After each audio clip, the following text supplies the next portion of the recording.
can't, am I live? Oh, there I go. Now I'm moving. This is my first live Facebook video stream. So if there are any glitches, just bear with me. If something happens and I'm disconnected, I'll come back and continue where I left off.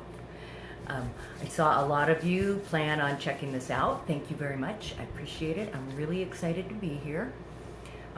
And I'm going to say, if any of you have questions as we're going along, comment in the video, and I will pop over and answer questions as I take pauses. And any that I don't get to, I will come back and answer in the comments later.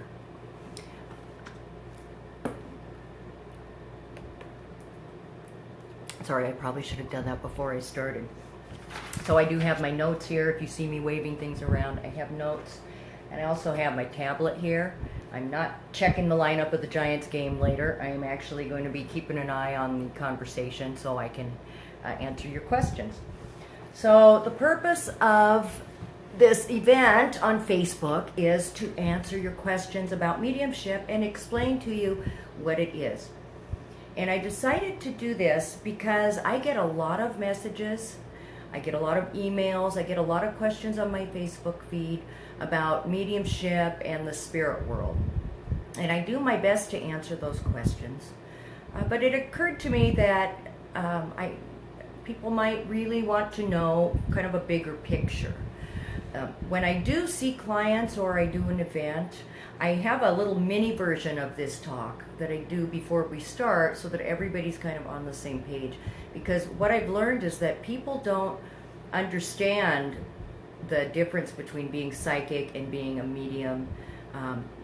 And a lot of people don't understand what the purpose of mediumship is. So this is really just a way to educate people, to educate you, and give you a better idea of what it's about, because I understand it's a weird thing, and if it's not something you've studied or you're involved in every day, you don't know. So now you will. I do want to say I can only answer questions based on my experience and what I've been taught. I've been studying my mediumship development. I'm coming up on 8 years of study now. Anything that you want to know that I can't answer, I will do my best to find out. Anything that I do answer is based on my own experience or what I've been taught, things I have found to be true. I don't know everything. I might be wrong about some things, but and I'm willing to be wrong, but as of right now, these are the things I believe to be true. So, I wanted to start with just explaining what mediumship is really. There's a lot of confusion about that, and I understand, especially now there's a lot of mediums on TV. Mediumship has become more open and more mainstream, but they don't really explain what mediumship is or what the difference is. It's much more than connecting to our loved ones who have passed. And it's okay, you know, they're here to entertain, that's fine, but I'm here to educate, so I'm going to explain it to you. You see, all mediums are psychic, but not all psychics are mediums. Mediumship is something that we're born with. It's kind of like being born with a USB cable that's plugged into the other side, and we spend years and years wondering why we're weird, and then we finally figure out, oh, we're not weird, we're mediums. Well, we're weird, but we're also mediums. There's a saying, mediums receive and psychics perceive. And what that means is that mediums, we download information. We basically open up, we learn to connect, and the information that you need at this time is downloaded to us from your spirit people, and we give it to you. Psychics, on the other hand, they perceive. They extend their energy out and they blend with your energy, and they get their information that way. They're reading energy, whereas mediums are being given information from our spirit guides. It's two very different things, and that's not to say that one is better than another, because it's not. They're just very different, and most people don't understand that. Mediums can do psychic readings. I do psychic readings, but I also do mediumship, and not all psychics are mediums. So that's just something to be aware of. And once you've had some good mediumship readings, you will be able to tell the difference between someone who's reading psychically and someone who is reading as a medium. We don't say that mediums are born and psychics are made to keep the club exclusive either. That's kind of a criticism that comes from some circles. But the fact is, it's not to keep the club exclusive. It's simply to explain that one is different than the other, because they are. One is very different from the other. So, you know, it's not like we're snooty, oh, I'm a medium, and you're not. That's not the case at all. No questions yet? If you have a question, type it in the comments. I will take pauses to answer. And you can pretty much ask me anything. If I can't answer it for you, I will find the answer. I want to tell you a little bit about how mediums work also. As I said, we download information that your spirit people feel you need to hear right now. But we don't get to choose who we connect to. We don't get to choose who we connect to in spirit any more than you get to choose who's going to answer the phone when you make a phone call. And that's really the truth. And I know there are some people who say they can connect to anybody. You give them a name or relationship, and that's fine. There's nothing wrong with that. That's not the way I was taught. But here's how I look at it. The spirit person has the choice whether they're going to answer or not. My experience is if you're moved to see a medium and there's someone you're hoping to hear from, that person is probably going to come through. I mean, people don't end up at a medium on accident. They just don't. You're there for a reason. You're there because somebody is nudging you. Somebody is trying to get you there because somebody has something to say. And my experience is that most of the time, if there's been someone on your mind, they're probably going to come through. It's not an accident. I mean, people don't just stumble into a medium. It's something people think about, and they have a purpose when they get there. Often you don't even know what the purpose is. Often you think the purpose is one thing, and it's something completely different. You think it's because you want to talk to your grandmother, but it turns out your great uncle has something to say to you. People in spirit are always working on their development, just like we are here trying to be better humans. And one of the things they do in that development is come through and deliver messages to their people who are still here. Sometimes they need to apologize. Sometimes they're here to express gratitude. Sometimes they want to support you, give you their love and support in something that's going on in your life. There's always a purpose. I have lots and lots of stories. I've done so many readings for people who came to talk to one person and they were completely shocked by someone else who came through during the reading. I'll give you an example. I did a reading for a lady, very nice lady. She had a couple people she was hoping to hear from, parents and grandparents, etc. And in the middle of the reading, an ex-husband of hers came through. And I didn't know any of this, of course, but he had been very abusive during their marriage to the point that she was hospitalized with hormones. And he came through and apologized to her, and he told her, I just didn't know what I was doing. That was a complete shock. And after the reading, she told me the story. And it was a complete shock to her. She said she hadn't thought about him in 20 years. But that illustrates my point very well, though. They are working on their own healing, just as we're working on healing here. And it was important for him to come through, and her people gave him the time while she was with me so that he could apologize and move on in what he's doing. I really enjoy doing those readings too. There's so much healing that goes on, and it makes those readings very special. Another question I get asked a lot is, why might someone not come through, someone you're hoping to hear from? And this is what I was told, and it makes sense to me. I've been told there's a few different reasons. One of them is it's not time for you to hear the message, and so they're waiting. Another reason might be that your spirit people are unable to say what they have to say at this time. And the third reason is that at this time it's more important that someone else be able to come through and do what they need to do.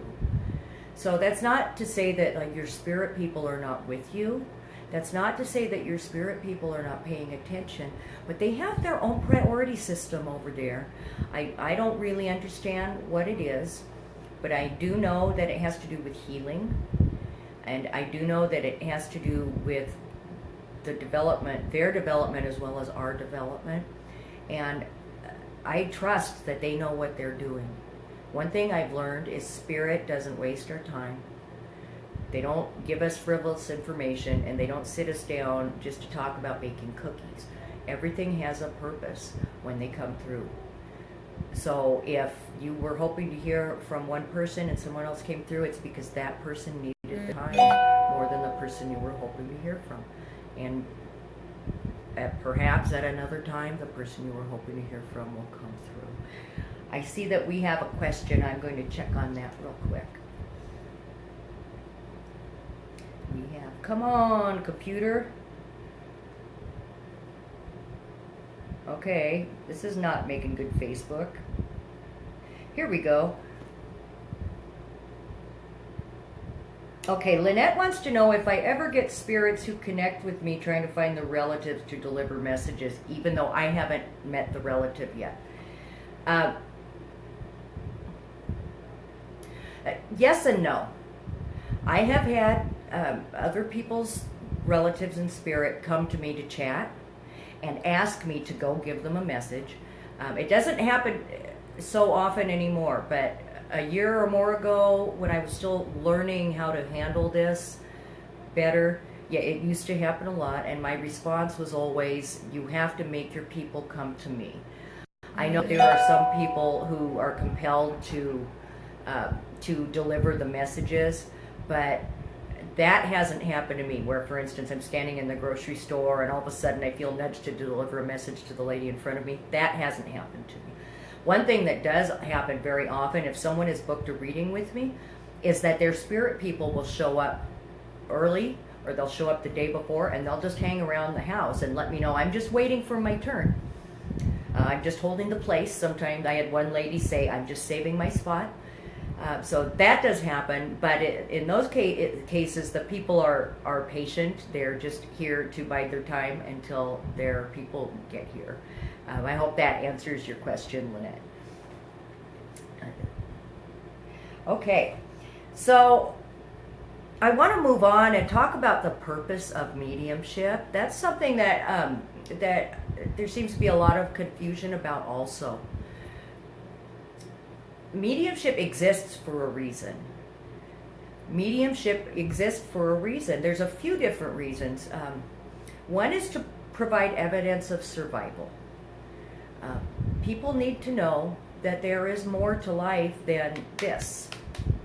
And mediums provide that. And especially if you belong to a spiritualist church, which is not so big here in Louisiana, but on the East Coast and in the UK, spiritualist church is very big, and that's part of their religious services, is providing evidence of survival. They have mediums in their services. If you're traveling and you ever get a chance to attend a spiritualist service, it's fun and invigorating. Their mediums are very, very good. The spiritualist church actually trains more mediums than anyone else in the world. They run the school in the UK that I went to, Arthur Findlay College.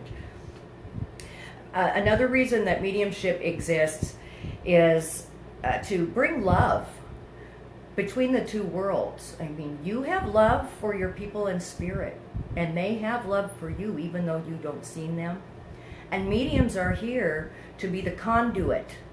We're like the electrical wire that brings the love from there to here, and from here to there. Although you don't need a medium to tell your spirit people that you love them. You don't need a medium to talk to them. They always hear you. They always know. And they just told me, and we always respond. They will always respond. Even though you may not know that they're doing something that is a response, they do. But mediums provide a tangible connection that humans here can see, that brings that love from one place to the other. And that's a big thing, because that provides healing. And that brings me to my third point, the purpose of mediumship. There's a lot of healing that goes on, of course, here, dealing with my clients, as far as the grief, the missing, the feeling, the loss of a loved one. And that's why I do this, really. I could be doing a lot of things with my time, but I do this to help people heal their grief. But what a lot of people don't realize, excuse me, can't take me anywhere. What a lot of people don't realize is that there's also a lot of healing that goes on in the spirit world through mediumship. Whether they're coming through to apologize or they're coming through to express gratitude, they need the healing just as much as we do. And that's another reason that mediums are here. Again, we're the conduit. We're the conduit for the healing. We're not the healers. We're not doing anything. I'm simply the speaker. I'm like a radio. Spirit gives me the information, and I tell you what they're giving me. It's nothing magical that I do. Spirit's doing all the work. I'm just doing the talking. It's not. That's something else. I make this point whenever I can. It's not about what I can do. Even those of you who have come to see me at my events, and I know you bought a ticket and you're there because I'm the one on stage and you want to see what I have to do, it's really not about look what I can do. It's about look what Spirit can do. They're the ones who are doing all the work. I'm just opening my mouth and going blah, blah, blah, blah, blah, and telling you what they're saying. They do the work. I just make myself available to them so that it can be done. It's about a life of service. It really is. And I heard that for a lot of years when I was studying, but now I really understand it. Anybody who decides they're going to share their mediumship with others regularly, like I do, who takes clients or who uses their mediumship in another way, they're really dedicating themselves to a life of serving others with this unusual gift that they have. So for that reason, it's important to me that I don't let people give me credit for doing something, because it's not, it's them. It's not me. I'm just some lady in Louisiana who talks to dead people. And I know a lot of people get a hold of me and they say, I think I might have something. I think I might be a medium. I think I might have a connection. And that's one of the first things I always tell them. If you're going to start studying, if you're going to pursue developing your mediumship to use it for a purpose, be aware that it's a life of service. And life of service doesn't necessarily mean that you do it the way I do. You know, I see clients and I perform at events, but that's what I'm comfortable with. There are lots of ways to use mediumship if you feel you may have the gift. I know a doctor in the Midwest who uses her mediumship during surgery. She doesn't talk about it unless she's in a class. But her stories are amazing. I actually know a few people in the medical field who are mediums.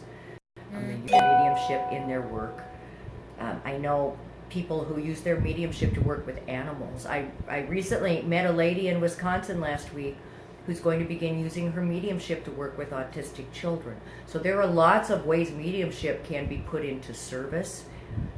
It's not all about seeing clients or doing events or being in front of the public. I played music for 30 years, so I'm really comfortable getting up on stage and looking silly and doing this. And I've worked with people for years and years and years, so I'm very comfortable sitting with them, and I don't have that social anxiety. So that's why I use my mediumship this way. But if you think you have something, there are lots of ways you can use it should you decide to pursue it. And if that's something you'd like to pursue, I can certainly put you in touch with instructors who are very good, who can help you develop your mediumship. If you want to send me a message, there are lots of good people. There are lots of good classes you can take. I personally don't teach mediumship. I'm not qualified for that. I do teach psychic development, which is something very different. But if you would like to pursue your mediumship, let me know and I can get you some names. Now, are there more questions? I see some more people have joined us, and I know I get lots of questions all the time, so I'm going to go over some things that I get that, what's the best way I can express it? They're kind of, I'm going to say that television and movies have propagated a lot of incorrect ideas about mediumship in the spirit world. One thing I would like to talk about is evil, the evil spirits. Do the bad things ever happen? I get asked that a lot. Do you ever have evil people connect to you? Well, there are. I don't call anything in the spirit world evil. I refer to them as low-level entities or low-level energies because that's really what they are. They're not refined yet. They haven't developed yet for whatever reason. They're stuck in that place where they are. But it's important to understand, and I get called for this a lot. People have something in their house, or I had one fellow call me. He thought someone had sent a spirit person to mess with him. Here's the thing. Those entities only have as much power as you give them. And think about this. Let's say you begin having activity in your home, and it's you feel it's of a supernatural variety, and it's scary. It creates fear, and fear gives them power. You see, they only have as much power as you give them. If you're not scared of them, they can't touch you. And as far as mediums go, see, we work with the light. Mediums work with the light. We're working in the service of the divine source. We're working in the service of God. We work with angels. I can walk around all the time. I see those entities. I see them with my eyes. And they do sometimes try to talk to me, but they're not allowed to get in my space or affect me. And that's true with every good medium I know. It's managed. We're protected. As an example, I live in a little house in Irish Channel, a little shotgun. I love my little house. I've had something living in my house ever since I moved here. And I've had things fly across the room. I've had doors move by themselves. It never scared me. It didn't affect me. And just recently, actually at the class in Wisconsin, through a reading, I found out who it is and found out what part of the house he's in, and chased him off. And I didn't even have to do it. I asked my spirit people to do it. So he's been here all that, and now he's gone. He's been here all that time. He was never able to physically affect me because I didn't give him any power. That's a hard thing to do. I understand. These things can be scary, but just keep that in mind. You know, if you don't give them power, it doesn't have an effect. Something else I'd like to talk about. I've been asked if aren't I ever worried about being possessed? But most people don't realize mediums are not giving over control of their bodies. And this is actually, here's a good time to bring this up. There's 3 types of mediumship. What I do is called mental mediumship. That means that I use my mind. Spirit uses all of my senses and my body to give me information, and I process it with my mind and I pass it on to you. That's mental mediumship. There's also what's called trance mediumship. And in the U.S., they call it channeling, but the U.S., during the New Age movement, they kind of took that over and changed what the true medium is. It's really called trance mediumship, and it's a very important form of mediumship.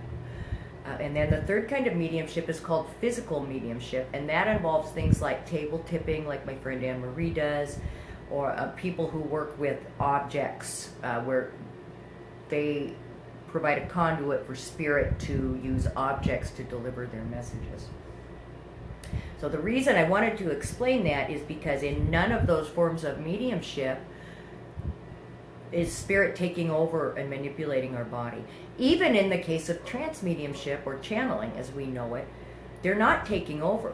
What they're actually doing is spirit is blending their energy with the medium's energy and using that to put the words in their mouth, and but they're not actually moving into the body and moving the mouth.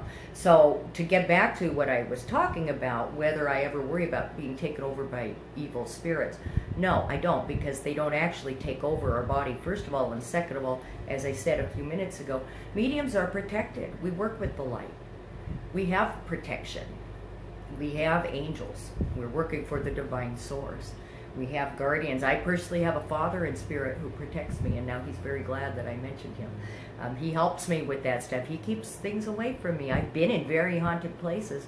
He makes sure that I can see them, but they can't come up and get right in my face. That's just not allowed to happen. I see we have another question here.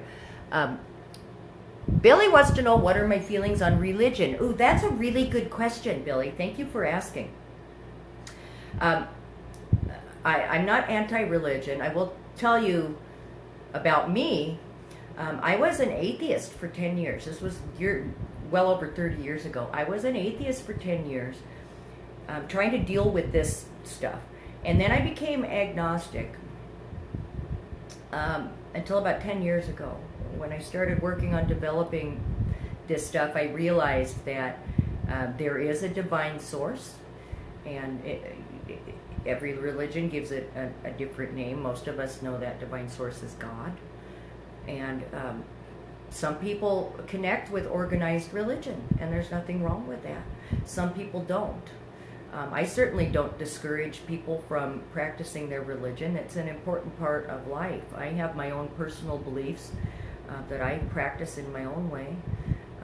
But I've never met a medium who hasn't come to believe that there isn't something greater than ourselves out there.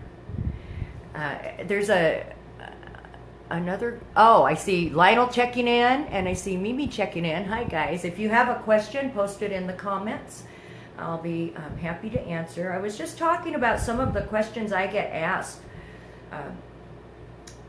I just covered this. I don't know if you heard it out about the evil spirits, about things taking me over. I also get asked how much. I get asked how much I enjoy what I do, because it is draining. It does take a lot of work. I love being a medium. I love helping people. I love doing readings. If I could just sit 4 hours a day and do readings for people, that would be awesome. That would be like my dream job. But there's a lot of other things that go along with it. There's scheduling, there's answering phone calls and emails, there's contacting venues and booking appearances, there's keeping my clients lined up and scheduling and payables and all those things. And yeah, I don't like any of that part of it. I do it.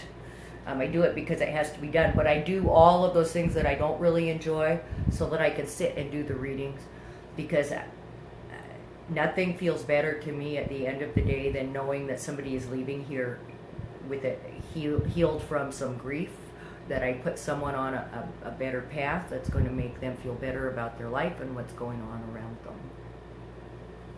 Okay, any questions? I'm sorry, I got to get up close to read the questions.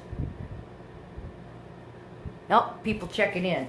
Okay, so another thing I'm asked is, how do I want to phrase this? I'm asked very often about names. Why don't, I've had people sit through a whole 1 hour reading and at the end say, I don't know if it was real or not, you didn't give me a name. Well, for whatever reason, names are one of the most difficult things for mediums to get. When you see a medium on television and they say, oh, Uncle Joe says hi, they cut out a huge part. And if you go to YouTube, there are videos of James Van Praagh where they don't cut that part out in his interviews. And this is what's happening, the part you don't see. There's an uncle with a J name. John? Is it John? James? John? How's Uncle John? They cut all that other stuff out because it's not good television. Names can be names, I mean, every medium can develop themselves to be able to get names. It's just a matter of practicing and studying and becoming better at your skill. I do get names, not every time. And very often I get names, I get sounds like.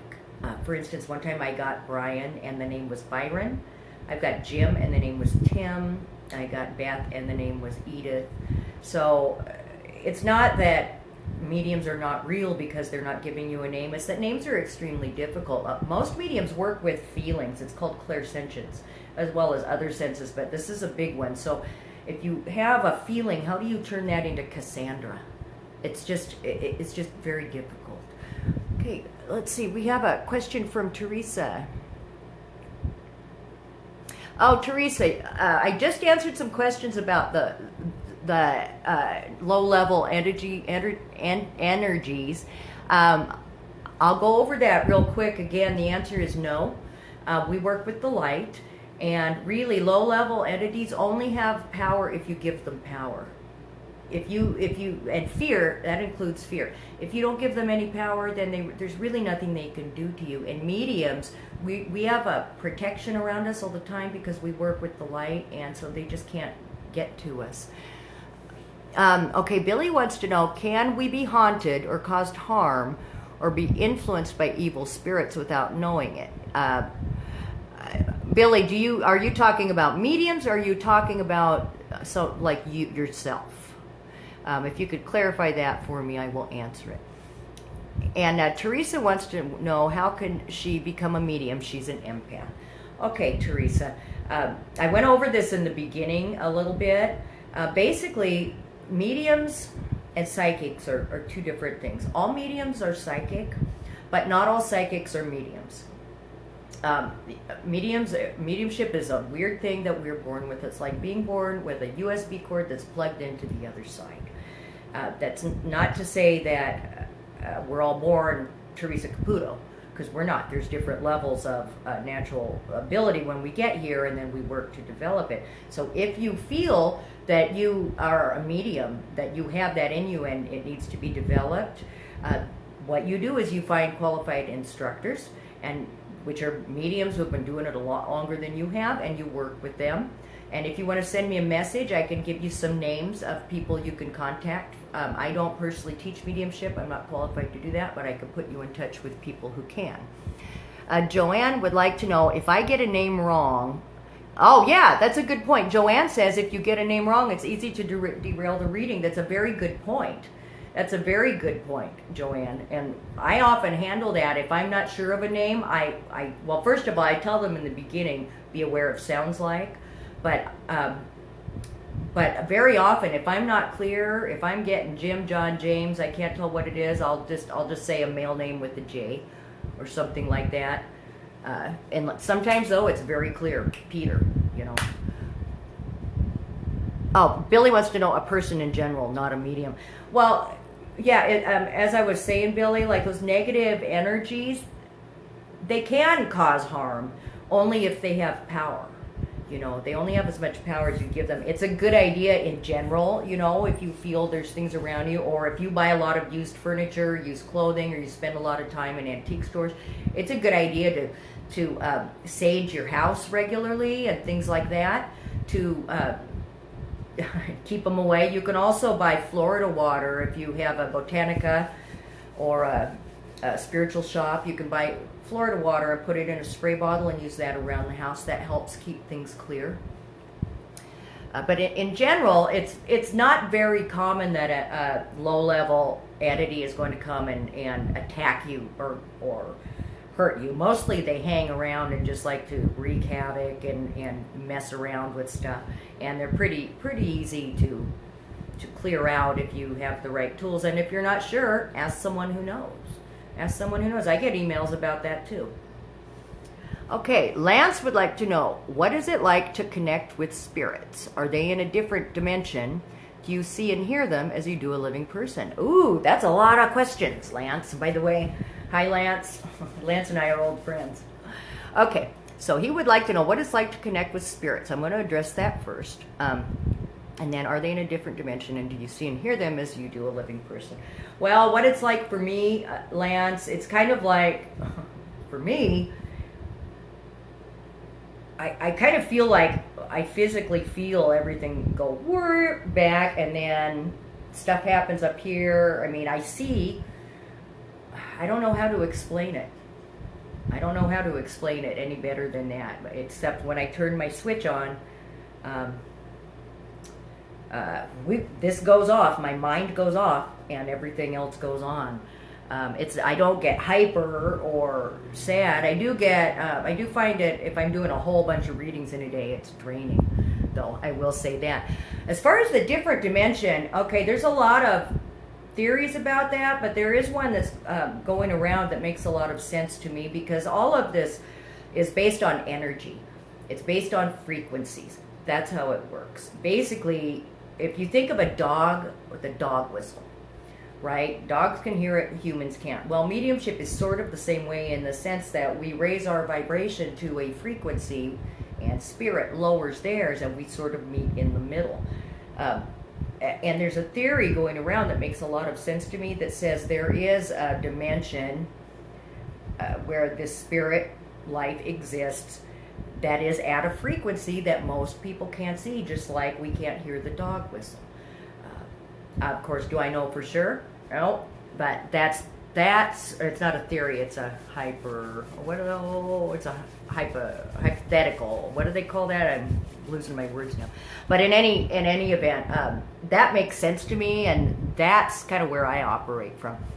As far as what I see and hear, yes, when I'm doing a reading, I do hear them. I have. I use clairvoyance, which means I have psychic sight. I have clairaudience, which means psychic hearing. Clairsentience, which means psychic feeling. And then there's also psychic smell and taste. And I use all of those when I'm connecting to spirit. I do see them. Sometimes I see them in front of me with my eyeballs. That's called objective clairvoyance. And sometimes I see it in my mind as I'm looking. When I do see it with my eyeballs, it's not solid. It looks more like on Star Trek when they're going through the transporter thing. I see outlines. It's kind of like looking through a Viewmaster. I'll see things in front of me that are a little filmy. And when I hear them, sometimes I hear them in my mind, but mostly I hear it. It sounds like someone's whispering in my ear, like someone is physically whispering in my ear. Mimi wants to know, can you have strong feelings or feel energy about someone long distance? Yes, absolutely. Absolutely, because we're tuning into a frequency. And really, the way mediumship works is I'm working with my spirit guides, and they're working with your spirit guides. And they're talking to your people, and they give the message to my people, and they give it to me. So it can work long distance. I do readings over Facebook video and Skype a lot, almost as much as I do in person. It doesn't have to, you don't have to be right here, because it's not psychic. I'm not reaching out and touching your energy. And psychics can work long distance also. That's why phone psychics are a thing. And I've done phone psychic work. It's a different kind of work. You have to learn to reach out and tap into that energy. But as far as mediumship, it's actually our spirit guides doing the work, and for them, distance doesn't mean anything. Hypothesis. Thank you, Jackie. The dimensional thing, Lance, it's a hypothesis. Oh, yeah, I see. Lance just put that in there, too. Do I think? Yes. Okay, Lance wants to know if I think it's a faster level of vibration. And yes, Lance, that's exactly what it is. That's exactly what we're taught as mediums, is that spirit world vibrates very, very, very fast. Relative to that, humans vibrate very slowly. So mediums learn to raise their vibration, and spirit world, to connect to us, lowers theirs, and we meet in the middle. In fact, there's a very good movie called We Don't Know Bleep, I believe. I'll have to look it up.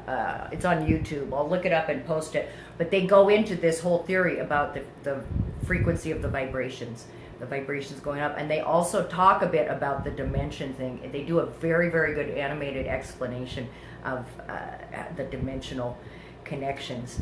Those are really good questions. I'm actually really fascinated by the science that's coming up behind what we do. There are a lot of people in the U.S. studying it, people all over the world. Mimi would like to know if I have any vibes coming through right now. No, I don't, Mimi. And the reason is, one of the things that we learn to do as we work on our mediumship develop is to turn it on and off. We can never get rid of it, but we do have a switch. So when I'm doing readings, I turn it on, and when I'm not, I turn it off. Otherwise, I would just walk around all the time being bombarded with people's stuff, which is what used to happen. That's why mediums think there's something wrong with them. Okay, those are good questions. You guys have good questions. Mimi, I would like to encourage you, if you do feel that that you're a medium, make sure you send me a message. There's a good class coming up in Galveston in April I can turn you on to. Okay, Eddie wants to know, how do I like being in NOLA, and how does it help with my ability? Well, Eddie, that's very interesting. Very interesting. Thank you for asking. I didn't come here to talk about myself, but I will for just 2 minutes. I first visited New Orleans in 2000. I was here, I was in the city 4 hours. I went for a walk down St. Charles. I got lost. I was trying to get to the French Quarter. I ended up at Carrollton and Oak. And by the time I got back to my hotel over by the trolley stop, I was in love with the city and I wanted to move here. I was married at the time, and my husband was like, no, I don't think so. But I never got it out of my mind. And I started visiting here, and visiting a lot, and pretty soon I was visiting 3 or 4 times a year, because I just love the city. And what I learned, I know this now, I didn't know this before I moved here, this city attracts empaths. The city attracts mediums. It's a spiritual vortex. There's an energy here that they don't have in other parts of the country. I thought I was moving to New Orleans to party with cute guitar players and live out my old age in a fun city. But it turns out Spirit was dangling a carrot in front of me to get me down here to develop my mediumship more. So it's all good. I still get to go out and party with cute guitar players now and then, but mostly I just work on my mediumship. Okay, wow. Any more questions? I pretty much covered everything I came here to cover. Some of you came in late. I'll just go over the beginning really quickly, just so you understand. I did talk about the difference between psychics and mediums. And the thing to me that's most important is because people see mediums as something that's not, they're out of reach or something like that. And mediums are really regular people. We're just regular people living a life of service to help the other humans know that their spirit family exists. They exist all around us. It's the heaven, the heaven, we're taught heaven is up here over us, but what I've learned is it's actually all around us. And our spirit people are here walking among us. They do things to let us know that they care. They do things to let us know that they're still part of our lives. Ooh, I'm getting chills. They like that I'm saying this. They really want everyone to know that they're still our family. One of the things they do when I'm doing a reading is they provide information about what's going on in your life now, so that you know they actually do see what's going on. And so many people find great relief in that, knowing that they're not actually gone. And I did go over this earlier, but I will go over it again. They can hear you. They see you. They're around. You can talk to them whenever you want to. You don't need a medium to talk to your spirit people. You might need a medium to hear the answer, but they do try very hard to let you know they hear you. They do respond, even if we may not always pick up on it. But there are things, anytime something happens and you have that thought, was that grandma telling me something? It was. Basically, that's how you know. If you have that thought, then it was. They put that thought in your mind to think of them so that you would know they were trying to let you know they're here. Okay, Lance has another question. Do spirits signal that their presence by messing with electronics sometimes? Yes, they absolutely do. That's really, really common, Lance. That's really common. Lights will go on and off. Phones. I have been using my phone I had it on open to type a message, and voice memo pops up and there's already words in there, and they were not words that came out of my mouth. I have another friend, her iPhone regularly, Siri will just pop on and start talking to her. I've been in homes where the lights go on and off, and okay, I will say it was my stepmother's home, and she's quite certain it was my dad, and the lights would go on and off, and she turned around and said, "Mel, quit messing with the lights," and the lights never went on and off again.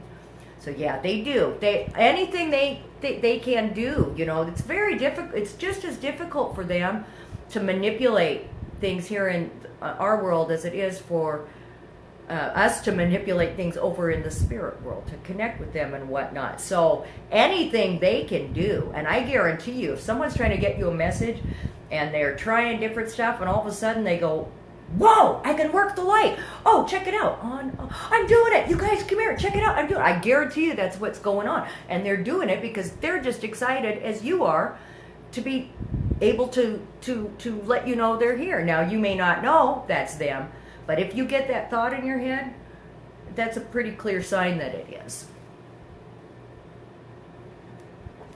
That was a good question. That kind of stuff used to bother me, Lance. But it doesn't anymore. I know it's just someone trying to get my attention, and what I've found is if I acknowledge them, it stops. They just want to be acknowledged. They just want us to know that they're here. That's really all it is. And imagine how frustrating it would be. And I'm sure we've all had that dream where we're standing in a room and nobody sees us, right? So imagine that was your life. You're staying in a house with people you love, and they can't see you, and you're trying to participate, and they don't know you're there. And, you know, imagine what that's like. So, yeah, they're going to flip lights and do stuff if they could figure out how. Billy wants to know, are the spirits happy? Are they in limbo? Well, Billy, this is, like I said earlier, I can only give you my understanding, what I've been taught and what I've experienced. The limbo part, I don't know about. What I've been told is people who can't take me anywhere, people who have lived less than stellar lives go through a period of review where I guess you could call it a limbo, but it's more like being sent on a timeout where they have to think about what they've done and figure out how they're going to be better. And that's where they take step one in working on fixing themselves over there. And as far as being happy, the ones that connect to me, the ones that have come through me, they've all been happy. Whether everybody over there is happy, that I don't know. I'm not over there. But the ones who have come through me, yes. I've never had anybody come to me and say, "I'm so sad." I did have one man come through me. He had taken his own life, and he was fine with being over there, but he was sorry he had done it because he realized he could have done things differently here and not have caused so much grief for his family. But I wouldn't call him unhappy. He was more like resigned because he understood that he had not handled his life here correctly. Okay. Are there any more questions? I have just a few minutes left. And I'm really glad. Thank you all so much for coming. This was just an idea. I was meditating a couple days ago, and Spirit planted this idea in my head. And I think it was a good one. I hope I got to educate some people on some things. And I like it. I like it. I think I'm going to do more of these. Thank you, Lisa. You're very, very welcome. You're welcome, Lynette. And if you folks have questions that I didn't cover, you're so welcome, Teresa. Thanks for coming. If there's something I didn't cover, post it here in the discussion or post it on my timeline, because I'll be happy to. If I can't answer it, I will find someone who can. I'm all happy about that, and I'm all about educating people so everybody gets to share Spirit. You guys have a good night, and I hope to talk to you again. Come on, Facebook. How do I turn it off? There we go.